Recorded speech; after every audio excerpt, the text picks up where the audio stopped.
Educação, e o Clóvis Carvalho, diretor-presidente do Instituto Votorantim. Priscila, Clóvis, muito obrigada pela participação de vocês hoje. E eu vou falar um pouquinho sobre o currículo de vocês antes para a gente poder começar. Vamos lá. A Priscila Cruz, ela é presidente executiva e cofundadora do Todos pela Educação, é mestre em administração pública pela Harvard Kennedy School of Government e aluna de destaque 2014 e 2015. É graduada em administração de empresas pela Fundação Getúlio Vargas e em direito pela Universidade de São Paulo.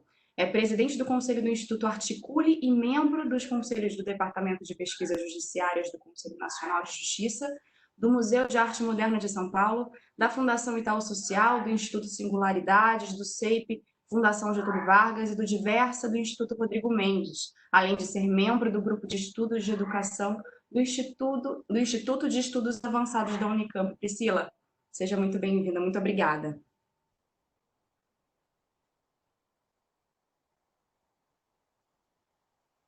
Priscila? Priscila? Deixa eu apresentar o Clóvis.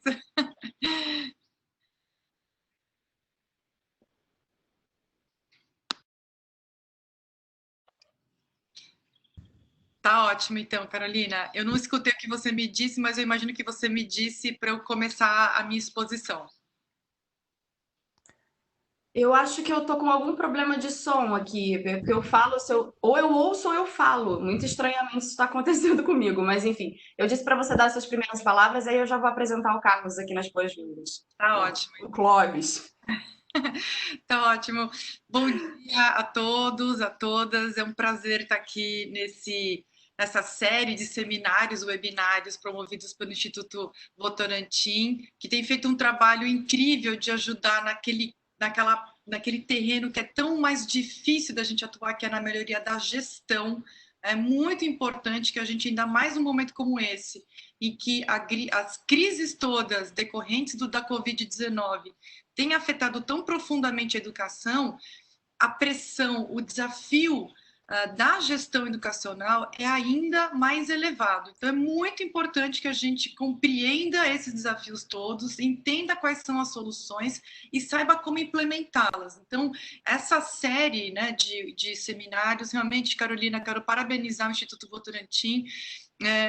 Existe muita cobrança, mas pouco apoio, né, à gestão pública. Então, é muito importante que a gente tenha organizações fazendo justamente essa parte, que é onde a gente ganha o jogo. A gente ganha o jogo quando a gente consegue fazer bem, tomar uma boa decisão em relação às políticas, saber fazer a formulação e a implementação delas todas. É essa cadeia que vai garantir que todas as crianças e jovens tenham o seu direito à educação atingido. Então, quero aqui agradecer e a começar esse diálogo com o Clóvis também. Prazer. Vamos lá. Obrigada, Priscila. Muito obrigada por ter aceito o nosso convite.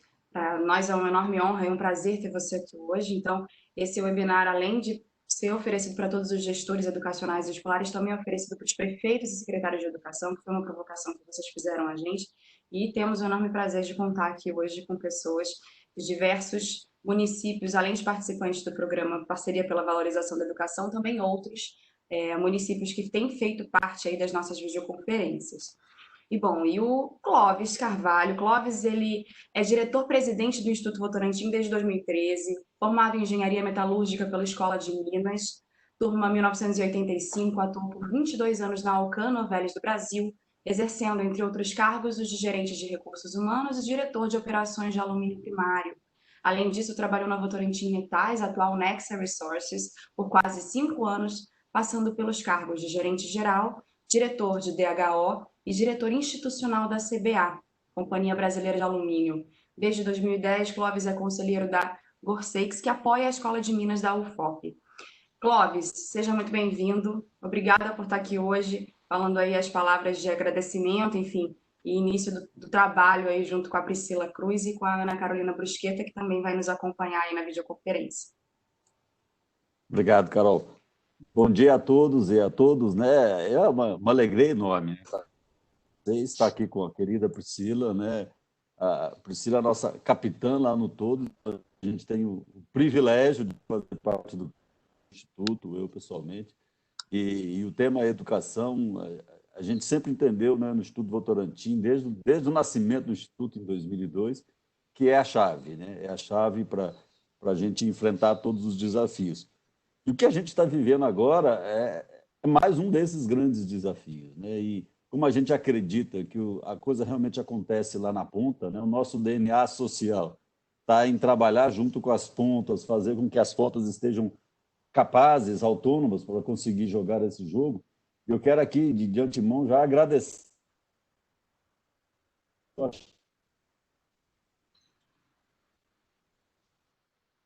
ciência que a gente tem, é esse conteúdo que está sendo gerado com a participação de todo mundo. Registro aqui um agradecimento muito especial ao que tem nos capitaneado aqui nessa caminhada. E acho que a intenção nossa, como a Priscila falou, né, como é que a gente pode apoiar o gestor público? Né? Como é que, às vezes, o gestor que está lá no seu município, meio desamparado, meio sem saber o que fazer, pode compartilhar conosco esses anseios, esses medos, pode buscar uma palavra de suporte, de apoio. E pode ser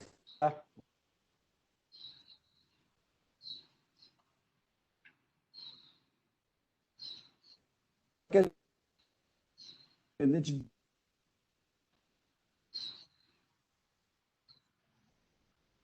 de Franco.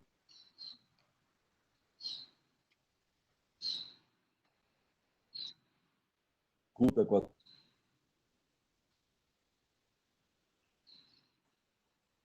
Gente, eu acho que o Clóvis está com um desafio de conexão. Clóvis, a gente está com uma... esse retorno. Eu acho que a gente está muito também na área de saúde, né? Oi? Está me ouvindo, Carol? Tá, Clóvis, a gente está com um desafio para te ouvir. Está cortando. Então deve ser essa internet aqui que está ruim. Mas Sim, mas agora ficou ótimo. Pode continuar. não vou me estender muito, não, porque eu acho que hoje nós temos o privilégio de estar aqui com Priscila e poder tirar todas as dúvidas e levantar aqui as possibilidades, né?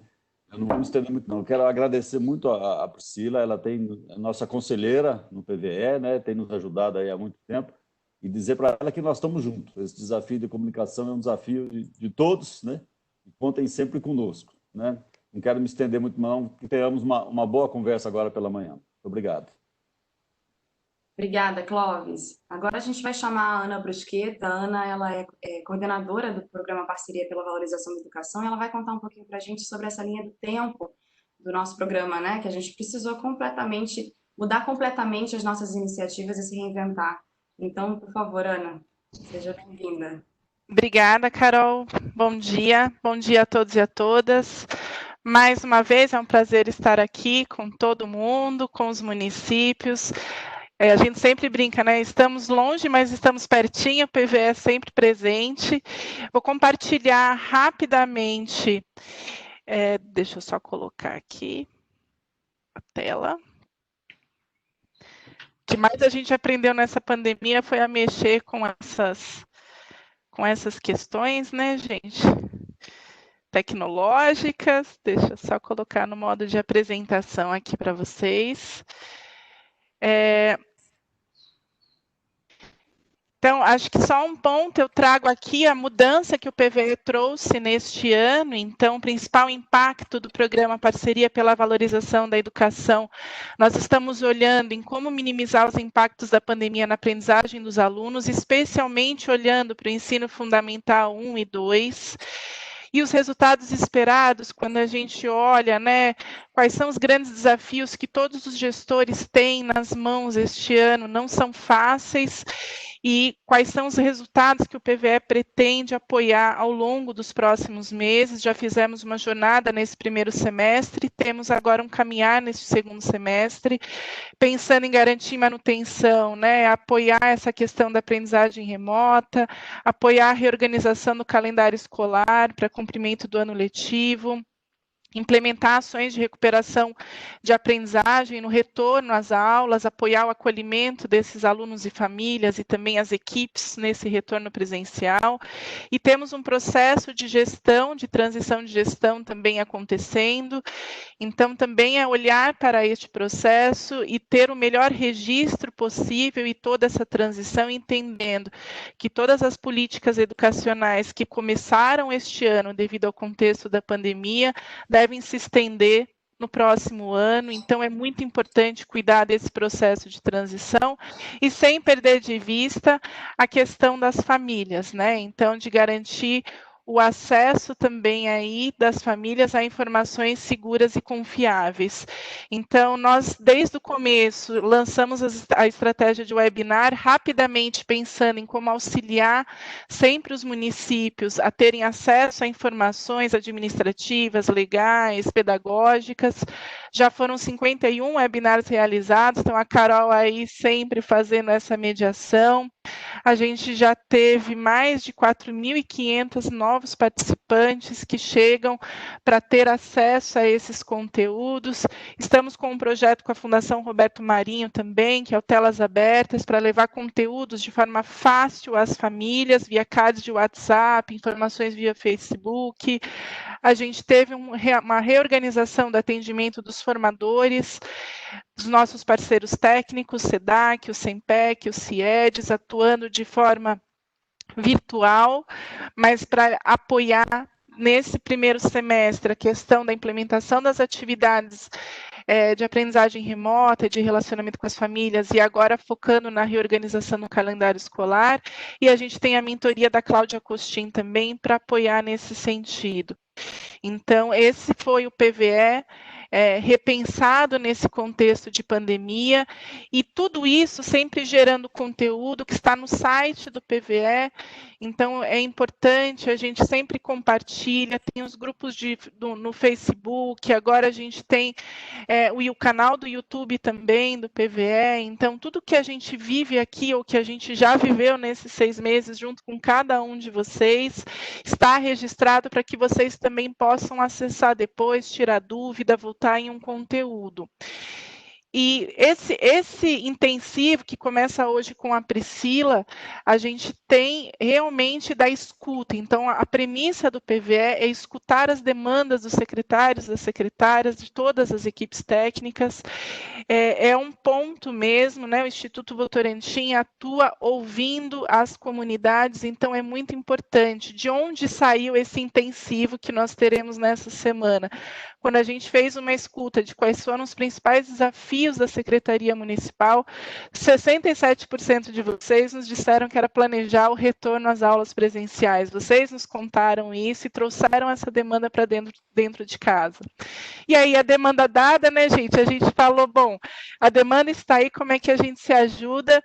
E então veio a Priscila e fez também essa provocação. Precisamos falar sobre o retorno das aulas presenciais. E quando a gente trouxe esse tema de saúde, né, trazendo num webinar passado, qual era o desafio que a sua rede de ensino deveria enfrentar no retorno às aulas presenciais, vocês nos disseram que tem bastante questões sobre número de estudantes versus a quantidade de sala de aula, como que fazer essa questão de distanciamento, como implementar a cultura dos novos hábitos de higiene e protocolos que serão necessários, a infraestrutura dos prédios e também o quanto as equipes estarão preparadas para lidar com os problemas, para lidar com questões de assistência. Então, tudo isso é o que nos traz hoje para iniciar essa semana desse intensivo PVE. Então, quero fazer um agradecimento exatamente porque vocês participando constroem junto com a gente, então mesmo não estando nos territórios fisicamente, seguimos juntos ouvindo para construir essa educação nos municípios. Carol, agora a palavra é toda sua. Agradeço, Priscila, Clóvis, muito obrigada e seguimos juntos. Na verdade, não mais do que falar, né? É só a gente começar a apresentação, está todo mundo muito ansioso aqui, Priscila, já comentários, eu só vou explicar um pouquinho a dinâmica. A Priscila vai fazer a apresentação dela e, enquanto isso, vocês podem ir enviando perguntas aqui pelo bate-papo. E eu vou reunir essas perguntas e vou fazer essas perguntas após a apresentação da Priscila. tá bom? Pode começar. Legal, Carol, Ana, Clóvis, toda a equipe do Instituto. Mais uma vez saudar a todos os gestores públicos, educadores, prefeitos, prefeitas, enfim, vocês estão com um problemão na mão e a gente precisa ajudar vocês, porque essa é uma situação que ninguém viveu antes, ninguém estava preparado para poder lidar com uma crise tão grande, tão profunda e que demanda instrumentos que ninguém estava acostumado a utilizar. Então, acho que a primeira coisa que eu quero conversar um pouco com vocês é que esses instrumentos, essas estratégias estão em construção, tá? Não existem respostas definitivas nesse momento e eu vou defender lá na frente, vocês vão ver isso. Inclusive, quero fazer aqui um convite ao Instituto Votorantim para também participar desse grande mutirão, que é conhecer aquilo que está dando certo e a gente ter um hábito, né? Um processo muito mais forte de troca de experiências, muito mais rápido, porque a gente vai precisar entender rapidamente o que está dando certo no município e que eu posso usar no meu município também. Então, para começar de uma forma mais estruturada, eu vou fazer aqui, eu vou puxar.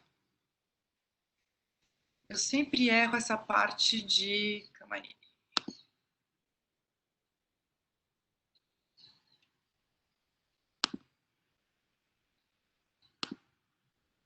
Vocês estão vendo a minha apresentação? Eu acho que vocês estão vendo, acho que vocês não estão conseguindo falar comigo. Tem uma primeira parte que eu quero ter nessa conversa, que é sobre a gente precisa entender o que está acontecendo nesse momento. Não adianta a gente já pular para as soluções e para aquilo que a gente precisa saber agora no curto prazo, porque senão a gente vai errar e vai errar muito. Tá? Então, tem uma primeira parte aqui da minha apresentação que é uma transformação da educação. Tá? Então, eu quero falar primeiro sobre transformação e depois eu vou falar um pouquinho sobre o planejamento da volta às aulas. Então, eu separei nesses dois momentos aqui para a gente. Bom, o que a gente quer? A gente quer melhorar a educação, certo? É isso que a gente precisa. Mas antes disso, deixa eu só... É que eu entrei no lugar errado, gente. A pergunta que a gente tem que fazer agora é em relação à recuperação da educação. Todo mundo, enfim, está observando aí. São 100 dias de suspensão das aulas presenciais. Existe uma deteriorização em várias dimensões da educação, desde infraestrutura, questão escolar, mas também outras que eu vou falar. Mas, para além da gente recuperar, a gente não quer voltar para o mesmo ponto que a gente estava no começo de março desse ano. A gente quer transformar essa educação para melhor. Então, a gente não quer só recuperar, a gente quer que seja possível uma boa transformação da educação brasileira. E essa aqui é uma figura de um quadro que eu tenho aqui na minha casa, literalmente 5 passos de onde eu estou. Tem esse quadro que a minha filha ganhou quando ela nasceu. Uma artista plástica, amiga da família, deu esse quadro para ela. E eu gosto muito desse quadro porque ele tem essa ideia forte de que a gente precisa entender as partes para depois conseguir reconstruir esse avião. E esse avião da educação é um avião que a gente quer que decole e voe alto. Hoje, esse avião está com muita dificuldade em realmente decolar e fazer com que todas as crianças e jovens aprendam aquilo que eles têm direito de aprender. Então, o que eu quero fazer um pouco agora nesse primeiro momento é isso que está aqui nesse quadro, que é entender essas peças para a gente poder entender, compreender o que está acontecendo hoje e quais são os principais desafios. Então, vamos lá. O que a gente quer? A gente quer melhorar a educação brasileira, certo? Quais são as premissas? Eu vou passar rapidamente aqui por essas premissas, mas elas são importantes porque muitas vezes a gente passa batido nelas. Primeira premissa que a gente precisa compreender, isso aqui são dados de realidade, tá? A pandemia, ela atingiu muito fortemente a educação. A gente, muitas vezes, no debate público, a gente fala mais da crise sanitária, da crise de saúde, da crise do emprego, da crise da economia. Tem uma série de crises aí que estão muito mais no debate público, mas acontece que todas essas crises, elas batem na educação. porque a crise que chega na família chega na educação. A crise do emprego, a crise da renda, a crise sanitária, né? Vocês devem estar com 1 milhão de perguntas em relação a como lidar com a questão sanitária nas escolas. Isso tudo afeta muito fortemente alunos e famílias, atinge a aprendizagem e as escolas. A gente ainda não sabe muito bem qual que é o tamanho do impacto na aprendizagem, o quanto a gente vai voltar para trás em relação à aprendizagem, mas certamente o impacto é gigantesco. Só para vocês terem uma ideia, nas férias de verão, que são as férias maiores, a gente tem uma perda de mais ou menos 30% da aprendizagem do ano anterior. Um mês de férias, uma situação muito mais confortável. Imaginem 100 dias numa situação muito mais difícil, de pandemia, de pessoas morrendo, de estresse tóxico dentro da própria casa. A gente também tem um choque muito grande na gestão e no financiamento, na aprendizagem e na sua desigualdade e na educação como um todo. Tá? Então, a gente tem vários choques que vão piorar a educação brasileira. Agora, acontece que a educação não era boa, então a gente quer fazer essa melhoria com uma carinha positiva, assim, uma carinha sorrindo. A educação não era boa, a gente precisa de uma mudança para melhor. Tudo que a gente for falar daqui em diante não pode ser para voltar ao ponto que a gente estava no começo de março de 2020. A gente tem que sempre pensar numa transformação para melhor. E qualquer melhoria mais substantiva, ela demanda, ela precisa, ela passa necessariamente por mais conhecimento, soluções diferentes, projetos diferentes, inovação, priorização. Não dá para a gente simplesmente fazer aquilo que a gente fazia antes. Quais são os incentivos? Né? As pessoas vão ter que fazer coisas diferentes. Que tipo de incentivo que a gente tem que desenhar e elaborar para que essas pessoas que estão na cadeia de implementação da educação, da gestão educacional, o que elas precisam fazer diferente e que tipo de incentivo que a gente precisa desenhar? A gente vai precisar ter uma conexão muito mais forte entre governos e a iniciativa privada. E a gente vai precisar ter investimento em pessoas, em redes. Né? Essa rede que o Instituto Votorantim promove é importantíssima. Né? Municípios ajudando municípios juntos. Né? A ideia de arranjos educacionais, né? De arranjos de municípios, de consórcios de municípios trabalhando juntos.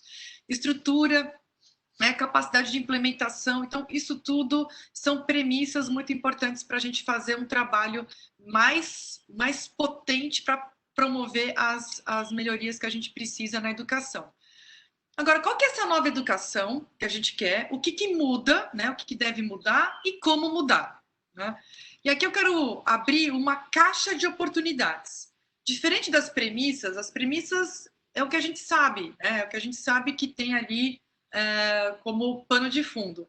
Agora, o que a gente pode fazer? Então, isso aqui ainda não é realidade, mas que a gente pode tornar realidade. Então, começando aqui dentro dessa caixa de oportunidades, ainda na ideia da gente entender essas pecinhas do avião, agora a gente entrou nas pecinhas do avião, que é o que faz o avião realmente decolar. Né? O que é essa nova educação?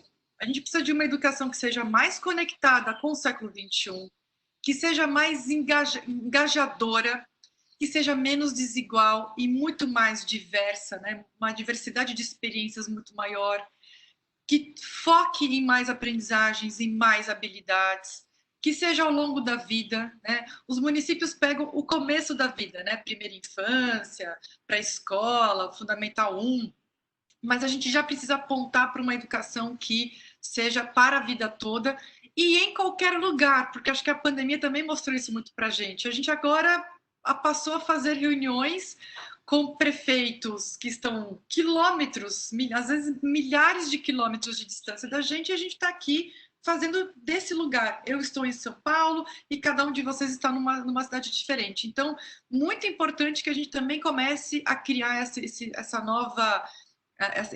novo normal de educação a qualquer momento, a qualquer hora.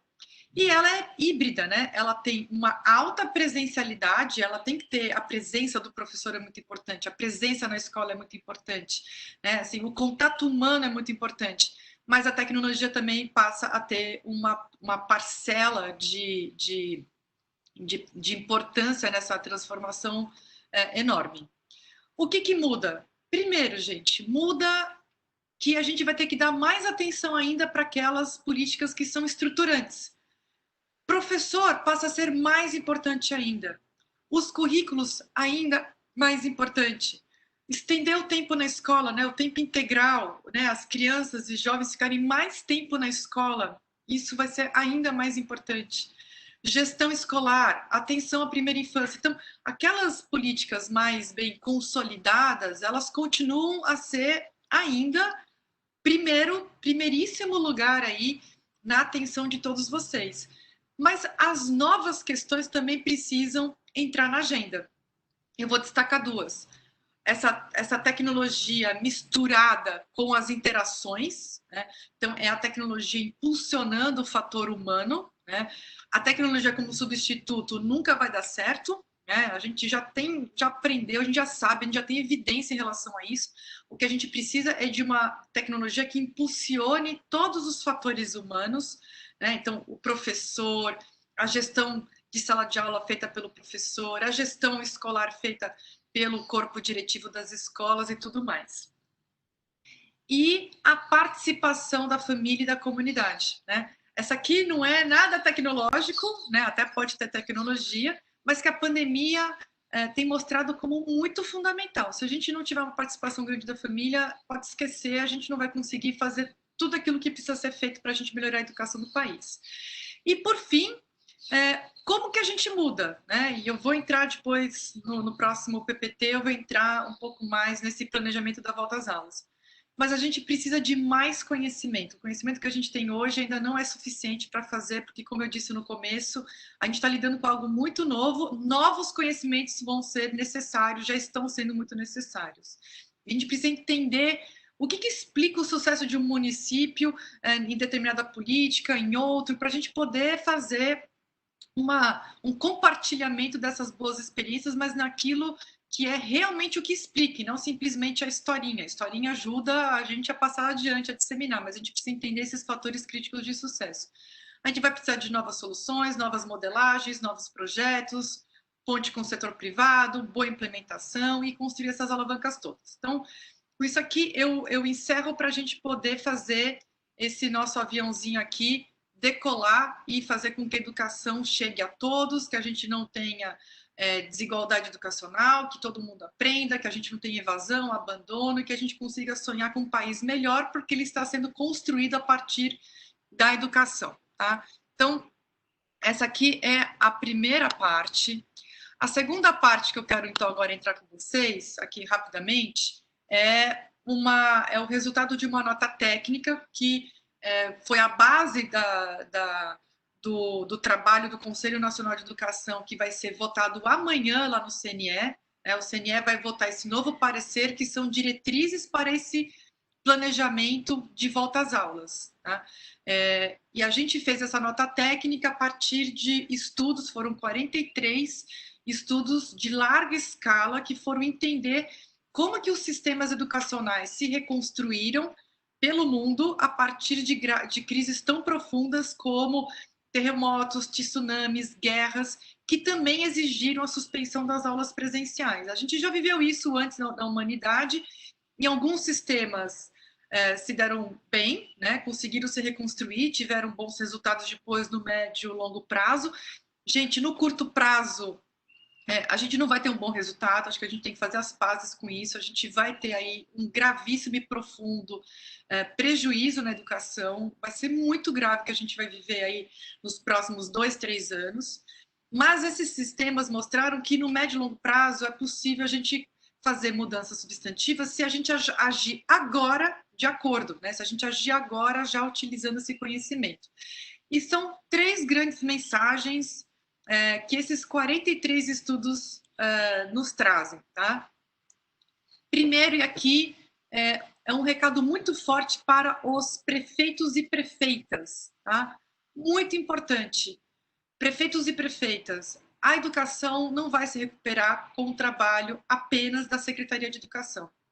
As secretarias outras de saúde, de assistência, de fazenda, planejamento, essas secretarias todas precisam trabalhar a favor da educação para que a educação se recupere. Tá? É muito importante porque os desafios eles são em várias dimensões. Eu vou citar aqui dois. Um é em relação aos impactos emocionais. Os alunos eles não estão de férias, eles não estão em casa numa situação super confortável, se divertindo. São alunos e professores também que estão passando por um momento muito difícil, emocional, psicológico, um estresse tóxico gigantesco, e eles vão voltar diferentes.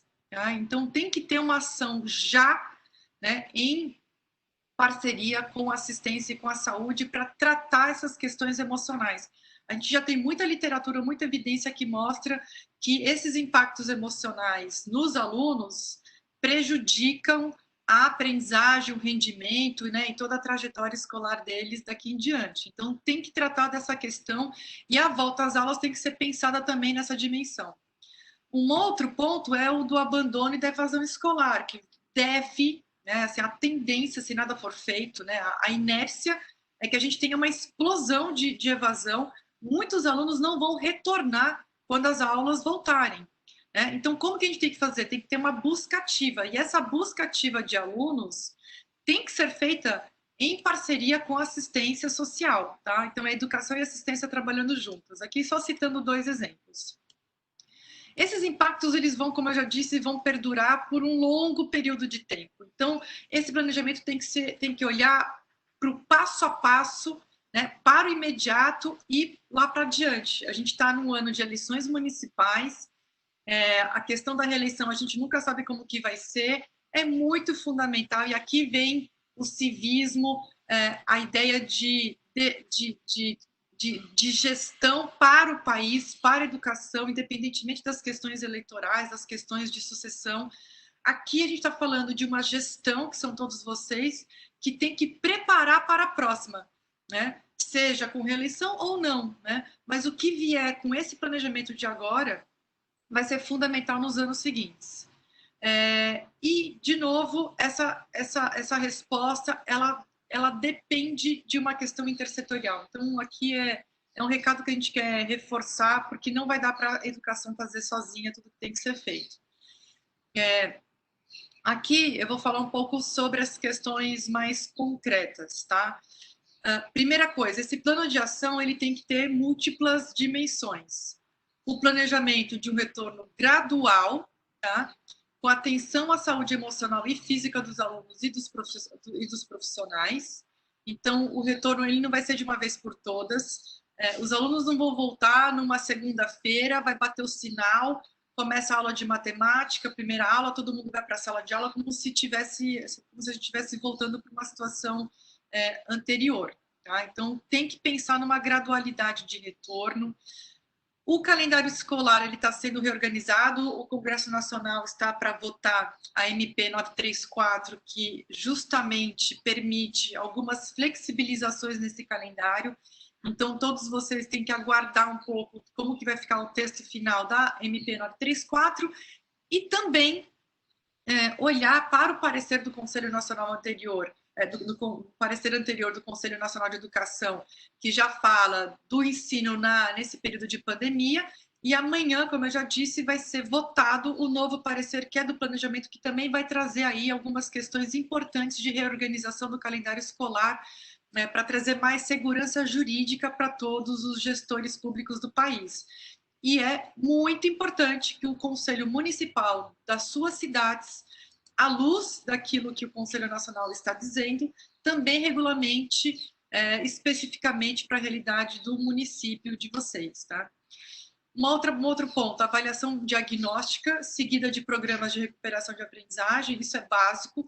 Quando a gente fala que a avaliação diagnóstica inicial, isso não significa que ela deva ser feita logo no começo das aulas, até porque esse começo, a avaliação ela não vai ser capaz de captar exatamente o que o aluno aprendeu e deixou de aprender nesse período, porque a questão emocional ainda vai falar muito alto, né? Tem que dar algumas semanas e após essas semanas realizar uma avaliação diagnóstica, entender em que ponto da aprendizagem os alunos parou, né? Cada um deles parou, e aí traçar as estratégias de recuperação e reforço de aprendizagem. Muita comunicação com a família, muita comunicação. Agora é a hora da gestão pública se conectar com as famílias e com os alunos também, mas no caso de vocês que atendem as crianças menores, muito importante se conectar com as famílias. Cooperação e articulação entre os órgãos que atuam localmente, eu já falei dos conselhos de educação, tribunais de contas, Ministério Público, tem uma série de outros órgãos de controle que precisam ser articulados agora. A gente está com algumas experiências em nível estadual, mas que também precisam entrar na dimensão da gestão municipal, que são gabinetes gabinetes interinstitucionais de articulação e pactuação das ações de enfrentamento das consequências da Covid-19 na educação, ou seja, já ter nesse gabinete de pactuação prévia alguns acordos com o sistema de justiça, com o sistema de controle, né? Os órgãos de controle, os órgãos de justiça, eles precisam estar juntos já pactuando, porque, caso contrário, qualquer inovação que vocês realizarem, existe um risco enorme de judicialização. Então, tudo precisa ser pactuado antes com os órgãos de controle. Então, a gente tem visto aí a melhor experiência nesse sentido tem sido Rondônia, mas outros estados também estão adotando esse tipo de estratégia, né? E as ações elas têm que estar contextualizadas na escola, né? O engajamento dos atores implementadores, então toda a cadeia de implementação o tempo inteiro. Então, comunicação é muito fundamental. Todo mundo tem que participar o tempo inteiro das decisões, das comunicações, porque essa cadeia de implementação, que tem muitos atores envolvidos, se as pessoas não estiverem muito bem alinhadas nessa implementação, dificilmente a gente consegue chegar com uma implementação que é nova, né, que é completamente nova lá na ponta, né? E essa comunicação tem que ser de mão dupla, também tem que ouvir muito quem está na ponta, tem que ouvir muito professores, o que tem pensado, como que tem agido nesse momento para poder o município ter uma resposta à altura. E, por fim, o que a gente fizer agora vai ditar todas as mudanças lá no futuro, todo o legado desse momento, daquela transformação que eu falava antes, ela depende das decisões que forem ser tomadas agora, nesses próximos meses, né? O que está acontecendo agora e nos próximos meses. Então, antecipação e preparação, os legados intangíveis, né, que é a valorização da educação e do trabalho da escola. A gente tem visto muito isso, né, as famílias cada vez mais valorizando os professores e o trabalho das escolas, porque elas viram a falta que faz a escola e a educação e os professores. E 4 possíveis legados tangíveis. Então, a gente precisa trabalhar sempre olhando para isso. Uma articulação intersetorial, então, reforçando esse ponto. Educação não trabalha sozinha, né? Ainda mais no momento de crise. Educação, assistência, saúde, cultura, esporte, fazenda, planejamento precisam trabalhar de forma conjunta. A institucionalização de políticas de recuperação de aprendizagem, isso tem que ficar para sempre, né? Para a gente não perder nenhum aluno, a gente precisa ter permanentemente um trabalho de recuperação da aprendizagem. O aluno foi ficando para trás, tem que ter recuperação, tem que ter reforço para esse aluno. Fortalecimento da relação família-escola, fundamental, e tecnologia como aliado, não como substituto dos processos humanos, que são sempre os mais importantes, os mais fundamentais. Então, com tudo isso, assim, eu encerro essa primeira apresentação e fico aqui à disposição para perguntas, para aquilo que está acontecendo, enfim, eu posso contar um pouco também o que vem acontecendo em outros municípios e boas experiências, e também o que tem acontecido no Congresso Nacional, no Conselho Nacional de Educação, então fico aqui à disposição de vocês. Muito obrigada. Obrigada, Priscila, pela sua contribuição. Tem já algumas perguntas aqui, eu acho que a gente talvez possa começar com a pergunta da Rita de Cássia. Na verdade, ela fala a preocupação dela como professora, né? Assim como em São Paulo, outras cidades estão retornando às aulas presenciais. O que nós, professores, podemos fazer quanto à questão de assegurar o não contágio das crianças? Geralmente, as salas são superlotadas, o que não nos permite esse controle. Isso. Desculpa que eu estava aqui encerrando a apresentação e não ouvi o nome da professora. Rita Hã? de Cássia. Rita de Cássia. Tá.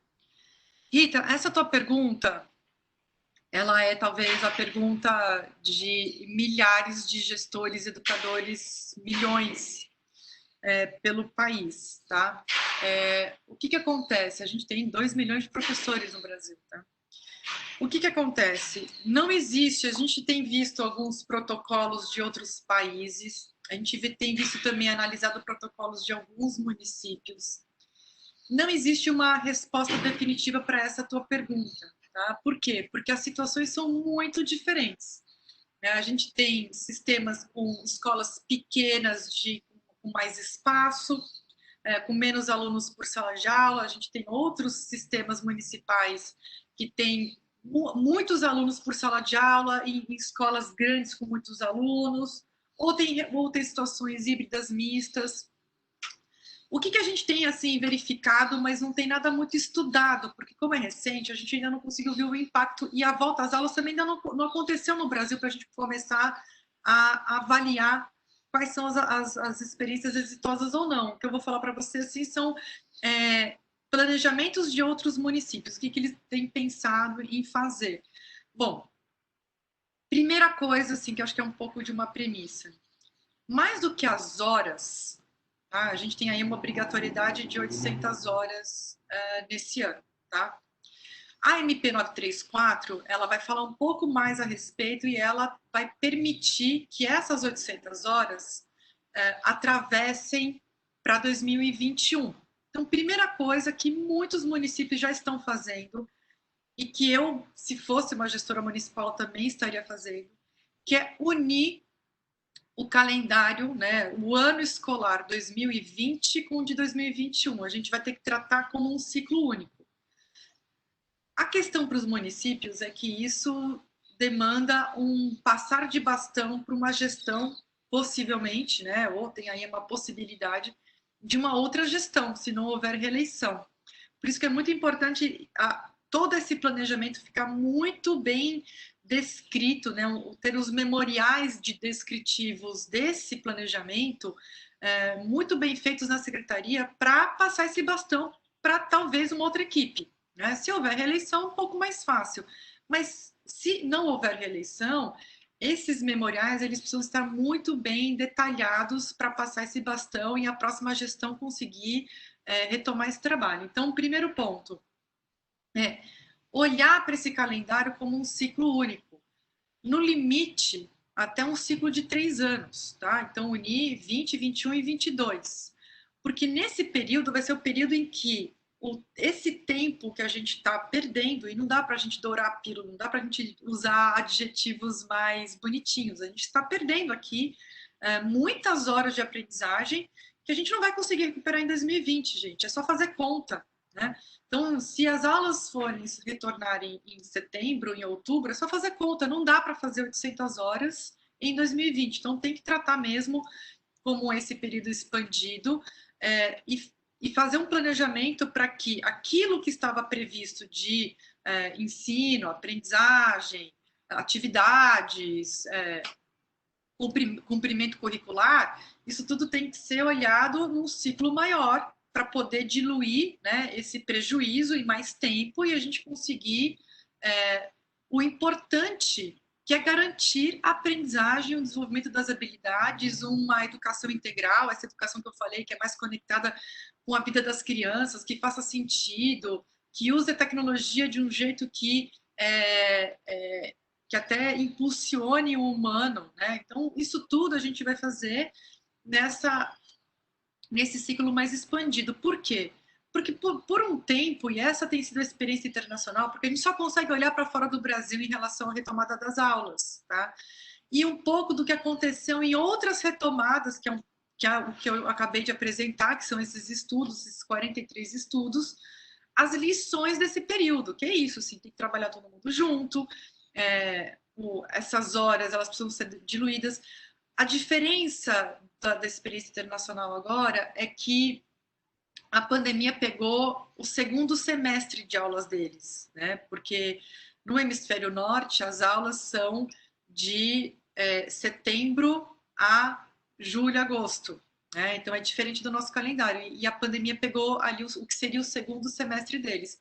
Para a gente, pegou logo no começo. Então, a criança começou e a gente teve que parar. Então, tem que ter aí algumas adaptações. Mas, sendo mais direta aqui na tua pergunta, tem que ter, aí depende da realidade da escola, se não conseguir ter um espaçamento maior e até a preparação, né, de algumas barreiras, né, para diminuir a transmissão pelas partículas, mas isso aí a Secretaria de Saúde tem que orientar e tem que trabalhar muito fortemente com vocês. Mas não vai ter, assim, não tem dúvida que esse retorno ele não vai poder ser todas as crianças ao mesmo tempo. Tá? Então vai ter que ter esse tempo de transição, que ainda é um prejuízo gigantesco, por isso que, para mim, o principal desse momento, mais até do que... Aí estou falando do ponto de vista educacional, de aprendizagem, tá? Não do ponto de vista sanitário, porque eu não sou uma especialista em saúde. As questões de saúde, os especialistas em saúde têm que dar as respostas, a Secretaria de Saúde tem que dar as respostas. Mas do ponto de vista educacional, né, para recuperar essa aprendizagem perdida e a gente, né, não perder essa geração, que é o principal, a gente não pode perder essa geração, é trabalhar num calendário mais expandido para a gente conseguir fazer com que isso aconteça. O Clóvis, ele tinha uma pergunta. Clóvis, se você quiser, pode ficar à vontade. Eu quero pegar carona nessa resposta sua, Pri, para a gente explorar. Eu me lembro que na oficina de pactuação, em fevereiro, né, estava lá quase a totalidade dos secretários, todo mundo, a gente falava muito dessa preocupação com a continuidade, que é uma preocupação que a gente sempre tem no ano eleitoral, né? Como é que você garante aí a continuidade para que não se perca ou não se perca parte de todo o trabalho que já foi feito. E aí eu vejo que a pandemia, ao mesmo tempo que ela torna isso ainda mais vital, né, mais necessário, também é uma grande oportunidade, porque nenhum projeto de retomada cabe no resto desse mandato. Qualquer projeto vai entrar no próximo mandato. Então, a gente tem aí uma grande oportunidade. A experiência que a gente tem no Todos, né, principalmente em anos eleitorais, em que o Todos sempre provoca aqueles debates com candidatos, aquelas discussões prévias. Na sua opinião, valeria a pena já envolver agora os candidatos nesse projeto de retomada, ou é melhor ir tocando sem eles e depois falar com o prefeito eleito ou reeleito? Como é que a gente pode aproveitar a ideia desse projeto de longo prazo para também trabalhar com esse contexto das eleições municipais agora? Clóvis, não, ótima pergunta. A gente também tem se feito essa pergunta.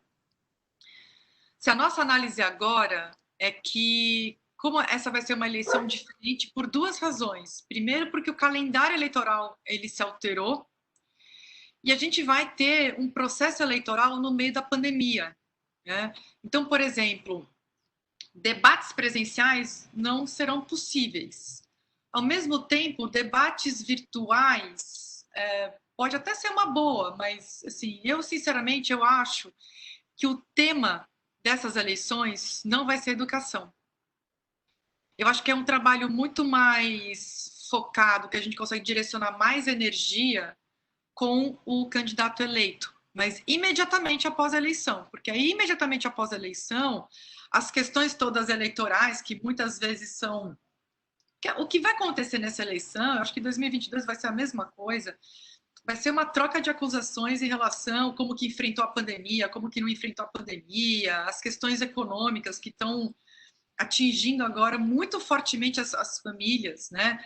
Esse achatamento na renda, o desemprego, a situação de desespero. Eu acho, assim, infelizmente, tá? Você sabe o quanto que eu falo isso com muita dor no coração, mas eu acho que educação não vai ser um tema do processo eleitoral, né? Desse momento das eleições. Eu acho que a gente vai insistir em algo que não vai ter ambiente para isso. Eu acho que a nossa energia é melhor colocada depois que o candidato ou a candidata se eleger, aí realmente fazer um trabalho forte, porque o reerguimento, a reconstrução do município, sem dúvida nenhuma, vai depender da qualidade da educação. Então, acho que aí a gente consegue ter um debate mais frutífero. Eu confesso que nesse ponto eu sou um pouco pessimista em relação a importância do tema educação no processo eleitoral desse ano, por conta de uma situação que é completamente nova, né? Está muito prejudicado, né? Então, Tá. você comentou, que eu achei muito interessante, que é a visão multissetorial desse projeto, né? Você não pode ser só a Secretaria de Educação, você tem que envolver todo o governo municipal ali, todas as outras estruturas, né, de controles e de apoio.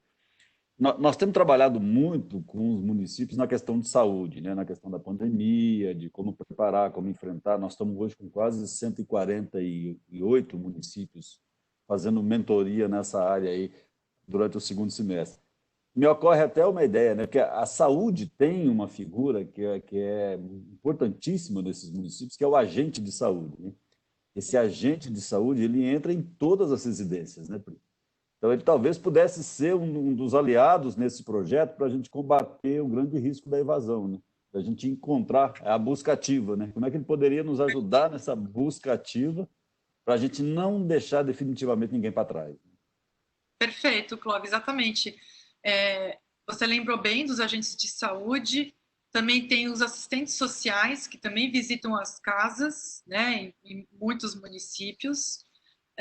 E tem um outro cruzamento importante, que é as famílias, por isso que a área de planejamento e fazendária dos municípios também precisa ser envolvida, porque a identificação das famílias cujos responsáveis econômicos perderam seus empregos, você tem ali um possível foco, assim, você tem um adicional de possibilidade e probabilidade dos seus filhos evadirem. Então, você tem que ter aí um trabalho muito bem feito de cruzamento desses dados. Então, por exemplo, famílias que tiveram membros mortos pela Covid, tem que ter um olhar especial. Famílias que estão numa situação de extrema pobreza, famílias que estão mais distantes dos centros urbanos, né, do centro urbano, tem que olhar melhor. Então, tem uma série de, assim, quase que como preditores de evasão, que aí o cruzamento dessas informações todas pelas secretarias, e como você bem disse, a utilização desses agentes todos, da saúde, da assistência, da educação, assim, porque a gente vai ter que fazer busca ativa, a gente vai ter que tomar muito cuidado, porque a evasão nesse período pode significar o não retorno para o sistema educacional dessa criança. Acho que esse é o grande risco mesmo. Me ocorre aqui até o exemplo de uma boa prática que a gente está vendo aqui na saúde, que é na favela de Paraisópolis, que a gente pode até estudar, né? Que eles criaram o tal do presidente da rua, né? E o presidente da rua tem esse papel de identificar isso que você chamou, né? Que seriam, entre aspas, vamos dizer assim, as famílias de risco educacional, né? Onde é que estão, quais são e como é que você poderia acessar para poder evitar essa questão da evasão, que eu acho que é crítica. Acho que vai ser o nosso principal desafio aí para o ano que vem. Vamos estudar o que o pessoal está fazendo aqui, que é uma prática muito legal. Está ajudando muito no combate à pandemia aqui nas favelas. Posso falar de um assunto que eu acabei não tocando aqui na minha fala, mas que devem ter perguntas a respeito disso, imagino, que é professor, tá? Bom, eu não preciso nem ficar insistindo muito aqui na ideia, porque eu acho que todos vocês já sabem que professor, quer dizer, não tem bala de prata na educação, mas a política que mais se aproxima de uma bala de prata, né, aquela que mais resolve é professor, é investimento em professor, atratividade, carreira, formação inicial, formação continuada, condições de trabalho, enfim, né, todas as dimensões de apoio para que esse profissional tenha o melhor desempenho e que é o determinante para a gente ter qualquer tipo de qualidade na educação, ainda mais agora que a gente precisa reconstruir, retomar, fazer aí, dobrar as nossas ações para poder minimizar os impactos do que aconteceu, que tem acontecido das consequências da pandemia na educação, tá? Então, tem uma palavra muito importante que antecede qualquer tipo de trabalho com professores, que é acolhimento, né? Acho que quem já andou de avião sabe bem essa imagem, né? A aeromoça ou aeromoço, ele vira uma hora lá no voo, ele vira e fala assim, ou ela fala assim, olha, se houver se houver um problema de oxigenação, não lembro como que é, Clóvis, se Queda de houver pressão. Queda de pressão repentina. você coloca a máscara primeiro em você, no adulto, depois você coloca na criança. Então, essa é uma imagem importante, já que eu usei aqui a figurinha do avião, porque é isso, assim, a gente precisa primeiro cuidar dos adultos que cuidam das crianças. Tá? A gente precisa salvar o professor para salvar as crianças. O professor, ele também está passando por um momento de gravíssima crise emocional. Ele também está perdendo pessoas queridas para a doença, ele também está com estresse tóxico. Muitas professoras estão numa situação de violência doméstica. Então, gente, tem uma série de situações acontecendo nos lares brasileiros e que os professores são cidadãos e que também estão sofrendo com tudo isso. Tá? E esse sofrimento dos professores nesse momento faz com que eles estejam em condições menos favoráveis para também cuidar das crianças. E a palavra cuidar é a palavra mais importante nesse momento. Então, a gente tem que cuidar dos professores para que eles consigam cuidar dos seus alunos. Ninguém que está dilacerado consegue cuidar do outro. Tá? Então, quando a gente pensar aqui em formação, tem formação de professores, tem uma etapa anterior, a etapa do acolhimento desses professores. Tá? Então, os professores serem cuidados pela gestão pública.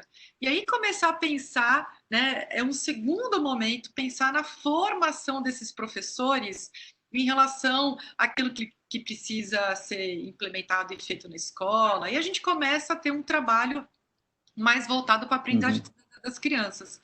Mas o primeiro passo é acolher professor, né? Então, e um outro ponto que eu também acabei não comentando aqui é um processo de acolhimento nas escolas. Não dá para as escolas começarem as aulas aí com todos os cuidados, assim, de afastamento, de cuidados de higiene, álcool gel, lavar as mãos, enfim. Todos esses protocolos de saúde, a gente às vezes pensa mais neles e não pensa na questão do acolhimento. Essas crianças, elas vão chegar depois de muitos dias de suspensão de aulas presenciais. Então, tem que dar um tempo, sabe? A escola tem que dar um tempo para essas crianças. Elas precisam voltar a se reconectar com a escola, com as suas professoras. Tem que dar um tempo para todo mundo poder falar como que foi esse período, né? Ser acolhido. Então, esse é um ponto muito importante. Acho que vai ser um erro se as redes começarem diretamente para aquele batidão das aulas. Então, tem que ter aula, tem que ter aula. Calma. Não é perda de tempo, é ganhar tempo. Se a gente não tiver um momento de absorção de tudo aquilo que aconteceu, né, e de se preparar, de criar de reconectar, de religar, de ter um grupo que tem confiança um no outro, né? A confiança, a gente agora, uma pessoa tossir do teu lado, você já tem medo. Então, assim, você tem que construir uma comunidade de confiança nesse momento, talvez seja o primeiro passo e o mais importante, porque depois tudo decorre desse, né? É quase como uma premissa. Se a gente não construir um ambiente de confiança nas escolas, de acolhimento, de que eu me importo com o outro, como o outro está se sentindo, como que o outro agora está vivendo, que tipo de situação que ele está nesse momento, muito dificilmente a gente vai ter educação de qualidade com aprendizagem. A educação começa acolhimento e com um ambiente, um clima de confiança, de conexão, né? De conexão profunda. Lembrando que a aprendizagem só acontece quando a gente tem uma conexão forte entre alunos e professores. Então, e essa conexão, ela foi desgastada, né? Aquele olho no olho foi perdido, então ele precisa ser reconquistado. Então, esse é o primeiro ponto, o primeiro passo para uma boa volta às aulas. Você acabou de me dar uma ideia boa. Nós estamos com um aplicativo que a gente desenvolveu num lab aqui de saúde e a gente está usando ele para acompanhar a saúde mental dos profissionais de saúde nos municípios. E a gente poderia usar isso para os profissionais de educação, né? No retorno. Né?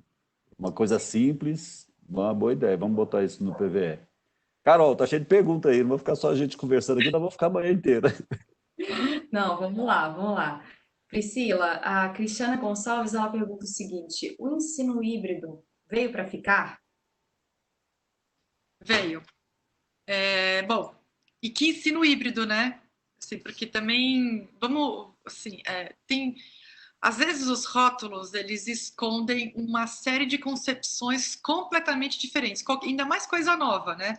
Ensino híbrido é um conceito, não é tão novo, há muito tempo já se fala nisso, mas é que agora na pandemia virou quase que um mantra, todo mundo fala ensino híbrido e tudo mais. Eu gosto de imaginar o ensino híbrido em outras dimensões que não só a tecnológica, porque o híbrido pode ser presencial com tecnologia, o agora e o depois, o na escola e o fora da escola. Assim, tem várias combinações híbridas, porque o que a gente sempre teve como paradigma de educação escolar? A educação escolar no turno escolar, na escola e com presencialidade, né? Então, o aluno, o professor ali na escola e tudo mais. O que essa pandemia está mostrando é que a educação ela pode ser a qualquer momento, em qualquer espaço e com o uso da tecnologia. Agora, esses três novos elementos, eles podem ser potencializadores daquilo que eu acabei de dizer, que é o mais fundamental, que é a conexão humana, né? É a comunicação, a conexão humana que explica grande parte da aprendizagem. Não existe aprendizagem sem conexão forte aluno-professor, não existe aprendizagem sem confiança entre as pessoas. Então, essa situação mais híbrida, né, que pode sim ser um legado positivo, pode, por uma certa inércia e falta de ação com intencionalidade naquilo que deve ser feito, pode ser também um grave prejuízo para a educação, porque se for uma tecnologia que queira substituir os processos educacionais que dependem, que precisam ter professor e a presencialidade do professor, né, o protagonismo do professor. Então, uma tecnologia que queira substituir e não complementar e alavancar a presencialidade. Se isso for para substituir a convivência na escola, então tá bom, então pode ser em qualquer lugar, então tudo bem, liga lá o aplicativo, etc, e tá tudo certo. Não é.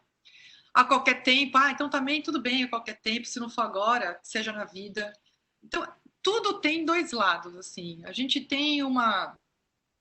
E, no fundo, é um pouco, assim, a nossa preocupação com a implementação. Assim, a ideia do ensino híbrido, ela é muito poderosa, porque ele está dizendo o seguinte, olha, para além daquele modelo mais tradicional, convencional, a gente pode ter várias alavancas para poder impulsionar essa aprendizagem, esse desenvolvimento integral do aluno, que é ele aprender em vários momentos, em vários espaços, com o uso da tecnologia.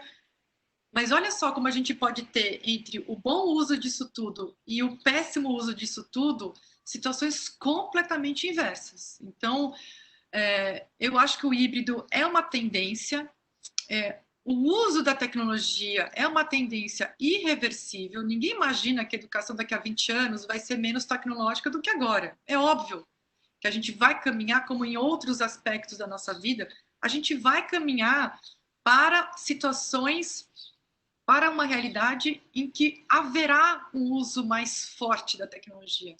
A questão é como? Para quê?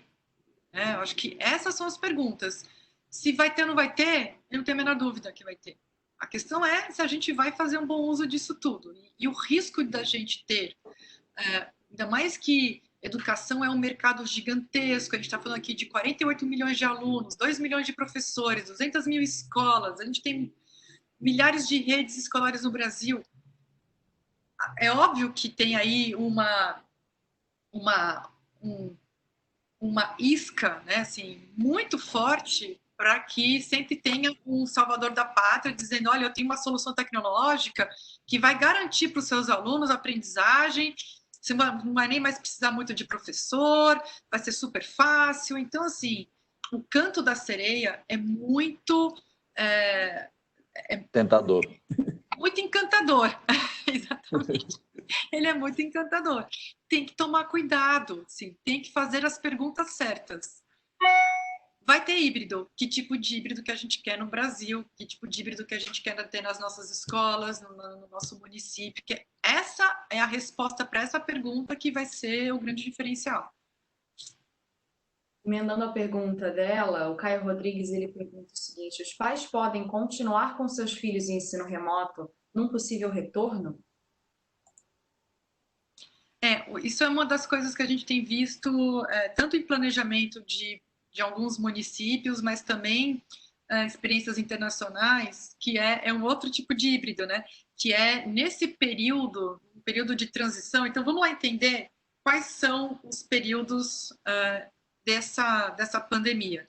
A gente tem o período pandemia, né? Tá, suspensão total das aulas, alunos todos em casa, alguns com algum tipo de ensino remoto, outros não, tá?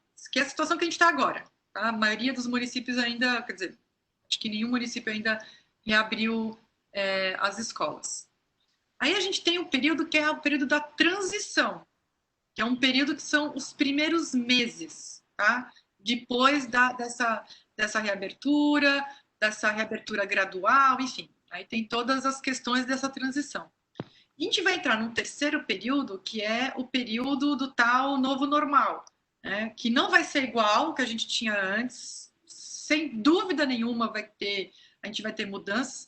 Se vai ter muito ou pouco, a gente vai ter que aí observar, mas a forma como a gente vê a educação mudou. Só por isso, a gente já sabe que essa terceira etapa vai ser diferente.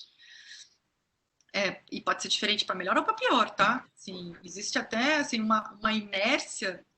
Se nada for feito de muito forte nesse momento, a inércia é que a gente fique pior. E é importante que a gente saiba disso. Assim, não é que os legados são automáticos, gente, de jeito nenhum. Os legados positivos, eles são decorrência de um trabalho muito forte, muito árduo, com muita intencionalidade para garantir aprendizagem e reduzir desigualdade. Então, nesse período de transição, que é o que você está perguntando, a gente vai ter sim situação, pode ter sim, a gente já verificou isso em outros países e isso já está no planejamento de alguns municípios e estados, que é nesse período híbrido ter um complemento entre aulas presenciais e uma parte de aulas em casa ainda, né, tudo junto, né? Então, de forma concomitante, ter aulas na escola com complementos no remoto. Um uso que a gente viu que tem sido bem exitoso fora do país é o uso do remoto, do tecnológico, do mediado por tecnologias em casa para reforço. E não só em casa, mas também na escola. A escola também pode ter o uso de tecnologia para fazer reforço, tá? Enquanto alguns alunos estão com a aula presencial, alguns têm essas aulas presenciais e mais um reforço com mediação tecnológica, porque os professores vão estar todos ocupados dando as aulas. Então, uma parte desse reforço, e aí vai depender muito da situação do município, pode ser uma parte grande, uma parte pequena, pode ser feita com tecnologia para poder ter alguns professores atendendo a mais alunos nesse período de recuperação e reforço que vai ter que acontecer nas redes. Bacana. Eu queria aproveitar esse momento para pedir para a Ana Clara soltar a próxima enquete. Na verdade, é uma enquete avaliativa que a gente faz para saber se as pessoas estão aproveitando esse webinar, se já assistiram a outros webinários que a gente vem fazendo por aqui. E aí depois eu emendo na última pergunta, porque eu sei que você tem um compromisso, já entrar num outro webinar. Então, a pergunta é a seguinte: se você já participou de outro webinar do PVE, caso tenha participado, se você já colocou em prática alguma ação baseada no que você aprendeu aqui, e qual é a avaliação que você faz desta sessão de webinar. E aí, emendando, a pergunta da Cris Samaria, ela pergunta o seguinte: considerando toda essa complexidade das aulas remotas, na qual os conteúdos trabalhados foram adaptados ao momento, as escolas deverão analisar todo o processo de ensino-aprendizagem e interação dos alunos, garantindo o essencial para que o aluno prossiga nos estudos. Podemos atribuir somente o conceito de apto ou não apto no final do ano letivo, desde que o considerado não apto deva ter um reforço contínuo e paralelo nos anos seguintes, o nosso município está no caminho certo? Desculpa, quem fez a pergunta? Cris Samaria. Cris, você está fazendo a pergunta que, inclusive, tem sido objeto de maior debate no Conselho Nacional de Educação, porque, no fundo, qual que é o pano de fundo da tua pergunta? Devemos ou não reprovar alunos nesse ano? Né? Quer dizer, quando você fala, olha, o aluno não apto, ele deve ir para o ano seguinte, né, no ano letivo seguinte, eu acho que vocês estão corretos. Tá? Assim, eu sou absolutamente contrária a ter qualquer tipo de reprovação nesse período. É um absurdo a gente reprovar alunos num período tão excepcional. Por várias razões. Primeiro, pela razão da injustiça. O aluno não teve as mesmas condições para aprender que ele tinha antes. Né? Então, tem alunos que se adaptam melhor a ensino remoto, outros não. Tem alunos que não tiveram ensino remoto, então vão ter pouquíssimo tempo para poder correr atrás, e aí tem alunos que respondem bem a um ambiente mais pressionado, outros alunos não. Então, as características dos alunos não podem ser agora motivo para reprovação. Gente, reprovação é algo que, assim, no limite não deveria nem existir no Brasil. Né? O Brasil é um dos campeões em reprovação mundiais. A gente reprova porque o aluno não aprendeu e a gente não reflete em relação a, olha, mas que falta de apoio ele teve, né? Qual apoio que não foi dado a esse aluno que a gente deveria ter dado? E ainda mais nesse momento que tem o risco de evasão, o risco de desengajamento, né? Assim, o aluno pode completamente se desengajar da escola nesse período, né? Agora a gente já está vivendo isso. Então, não pode ter reprovação. O aluno, que aí vocês estão utilizando, né, esse apto, não apto, o aluno não apto, e aí é fruto de uma avaliação diagnóstica, imagino que vocês devam estar fazendo no município, esse aluno, o que ele vai precisar é de mais apoio, atenção e tempo no ano seguinte. Né? E, de novo, assim, eu não consigo entender o ano de 2020 isolado dos outros anos. Ele precisa se acoplar, se integrar a pelo menos 2021 e, no limite, ter um ciclo de 3 anos, porque aí esse aluno ele vai precisar ter um processo mais longo de recuperação, consolidação de conceitos muito importantes. Na tua pergunta também tem uma ideia que eu acho fundamental, assim, essa pergunta é muito boa, um conceito muito fundamental que é o seguinte, olha, a Base Nacional Comum Curricular, ela detalha, ela envolve uma série de aprendizagens, habilidades, né, consolidação de muitas competências. Nesse momento, o que a gente precisa priorizar?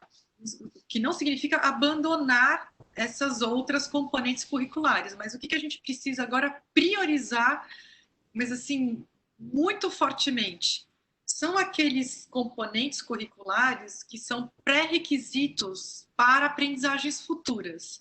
Vou dar um exemplo, que é um exemplo que eu gosto de dar, porque na matemática isso fica mais claro, né? Mas o aluno que não conseguiu entender conceito de equação, por exemplo, ele não entendeu o conceito de equação. Ele não vai aprender nem a equação do primeiro grau, nem a equação do segundo grau e nem vários outros componentes curriculares da matemática que tem por trás a compreensão e a exigência de saber fazer uma equação, seja de primeiro ou segundo grau. Então, esses componentes que são muito basilares para outros precisam ser priorizados. Porque se aquilo que escapar desse período agora do curto prazo for exatamente esses conceitos, a aprendizagem desse aluno estará de forma, talvez, irremediável prejudicada.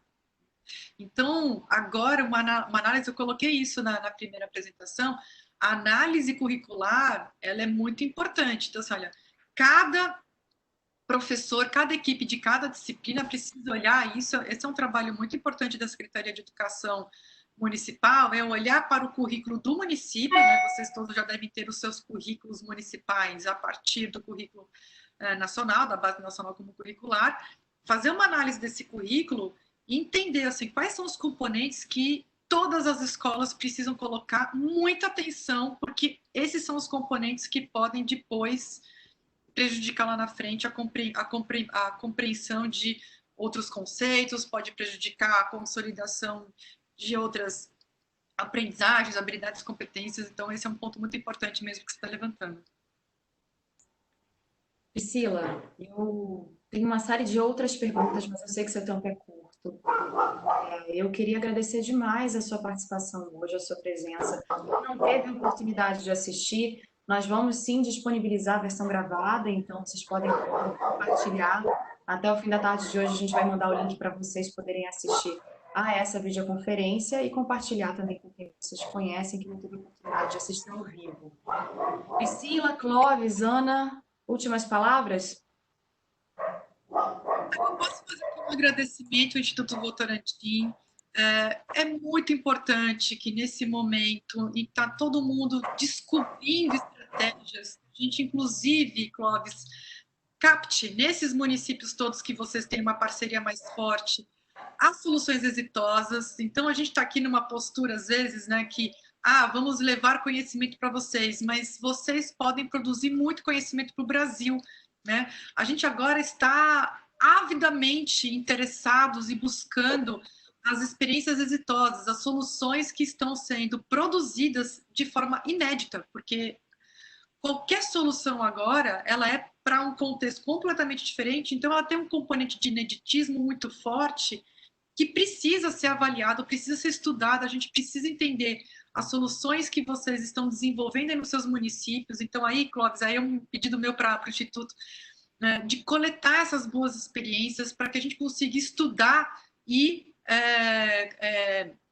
disseminar pelo país, né? O Todos para a Educação tem uma possibilidade muito forte de disseminar boas experiências e eu ficaria muito feliz de disseminar experiências produzidas por vocês. É muito importante nesse momento. As soluções, elas não estão numa cartilha, não estão num livro de receita, não é uma apresentação de PowerPoint com bullets que vai resolver a vida de vocês. O que a gente precisa agora é compartilhar, socializar as boas experiências, porque muitas vezes a experiência de um município vizinho ou de um município que está a 3.000 quilômetros de distância de vocês é uma experiência que pode dar aquela luz, assim, poxa, mas isso eu também posso fazer. Isso com certeza eu posso fazer aqui no meu município. Então, eu quero, na verdade, devolver para vocês e dizer que o Todos para a Educação está à disposição para conhecer o que vocês estão fazendo, entender a experiência, entender quais são os fatores que explicam o sucesso da experiência de vocês para que a gente consiga disseminar pelo país inteiro. Acho que a gente entrou num novo capítulo de produção, de melhoria da qualidade da educação, que vai exigir muito mais a troca de experiências entre os municípios. E a sociedade civil, as organizações como o Instituto Votorantim, são fundamentais nesse momento para poder captar isso que está acontecendo e poder socializar com o Brasil inteiro. Então, na verdade, eu estou devolvendo para vocês e quero fazer agora um convite para todo mundo dividir o que está fazendo, né? Contar para o Instituto, contar para a gente, para que a gente consiga disseminar mais essas boas experiências. Clóvis, eu quero aqui agradecer a participação, é uma honra, é uma oportunidade, eu aprendo com as perguntas, eu aprendo com as colocações, é assim que a gente vai avançar com a educação brasileira. Então, eu agradeço de coração mesmo por essa oportunidade. O agradecimento é nosso, Pri, e fica aqui nosso compromisso, né? Você falou no princípio, nós precisamos trabalhar mais que nunca em rede, né? Eu acho que essa experiência que a gente está tendo também na área de saúde, com 100 e tantos outros municípios, nos mostra muito bem como que a gente pode juntar, ouvir, né? Ter essa capacidade aí de ouvir, de conhecer essas realidades, e tem um aspecto muito importante no PVE, que a gente admira muito, que é essa questão da mobilização, né? O trabalho com a mobilização. Como que isso pode ajudar agora na construção desse ambiente de acolhimento, nesse ambiente que minimize o nosso prejuízo, né? Mas mais que isso, que consiga construir esse projeto. Muito obrigado. Conversar com você é sempre um privilégio e muito obrigado por todo o apoio que você tem nos dado, né? Tamo junto. Conte conosco. Tchau, Carol. Tchau, Ana. Muito obrigado a todos. Beijo para vocês. Tchau, tchau. Obrigada, Priscila, Clóvis, Ana. Obrigada a todos vocês, a todos que estiveram presentes hoje nesse webinar do PVE, nessa nova plataforma. Então, a partir de agora, a gente vai usar o Webex para todos os nossos eventos. E gostaria de convidar vocês para o webinar de amanhã. Vamos trazer o Luiz Miguel Garcia, que é o presidente da Undime Nacional, para falar um pouquinho aqui com a gente, junto com o Carlos Sanches, que continua conosco nessa empreitada, nessa semana de retomada das aulas presenciais. Um grande abraço a todos, a todas e até amanhã às 10 horas. Bom dia a todos. Muito obrigado. Tchau, tchau.